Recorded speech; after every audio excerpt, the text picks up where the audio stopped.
I've called this talk Just a Touch, and it's all about beginning the spiritual path outlined in the heavenly doctrines.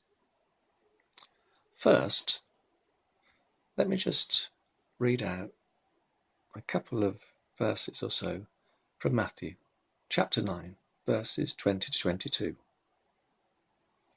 Just then a woman who had been subject to bleeding for 12 years came up behind him and touched the edge of his cloak. She said to herself, "If I only touch his cloak, I will be healed." Jesus turned and saw her. "Take heart, daughter," he said. "Your faith has healed you." And the woman was healed at that moment. The heavenly doctrines teach us that everything in the Word is full of spiritual truth, and that its purpose is to draw us towards the Lord.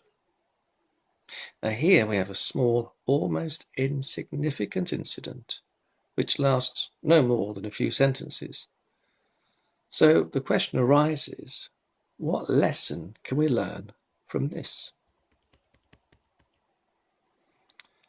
Firstly, let's start to ponder over what is actually contained in these few verses. Now, it's important to note that it is the woman who approached the Lord. Furthermore, that she approached from behind.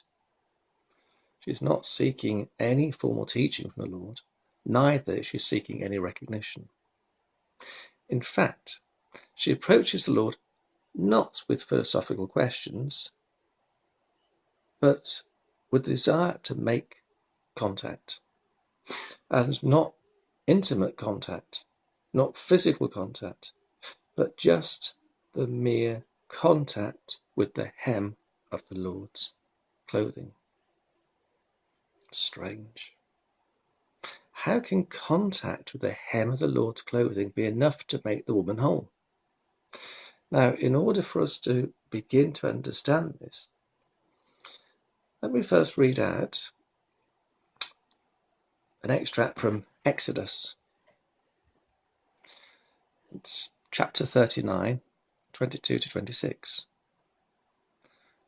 They made the rope of the ephod entirely of blue cloth, the work of a weaver, with an opening in the centre of the robe like the opening of a collar, and a band around this opening so that it would not tear.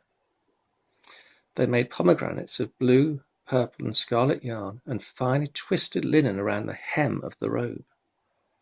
And they made bells of pure gold, and attached them around the hem between the pomegranates. The bells and pomegranates alternated around the hem of the robe to be worn for ministering, as the Lord commanded Moses. And then later in Numbers, we have this, 37 to 40. The Lord said to Moses, "Speak to the Israelites and say to them, throughout the generations to come, you are to make tassels on the corners of your garments, with a blue cord on each tassel. You will have these tassels to look at, and so you will remember all the commands of the Lord, that you may obey them and not prostitute yourselves by chasing after the lusts of your own hearts and eyes. Then you will remember to obey all my commands and will be consecrated to your God."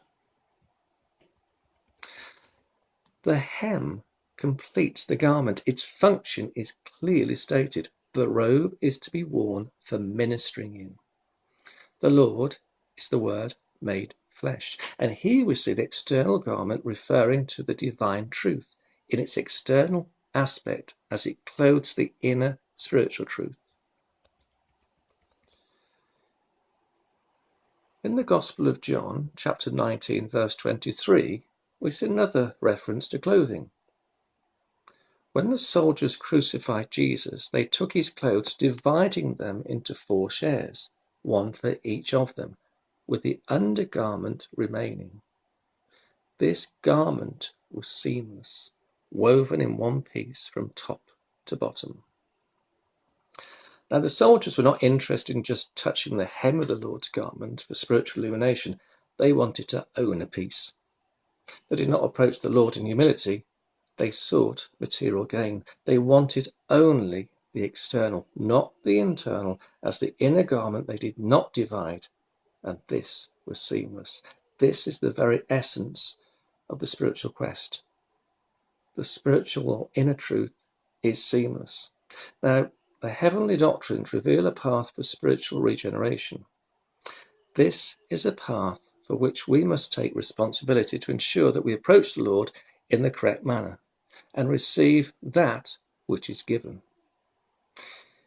It is a path which we must begin to understand our motivations, our will, and our understanding.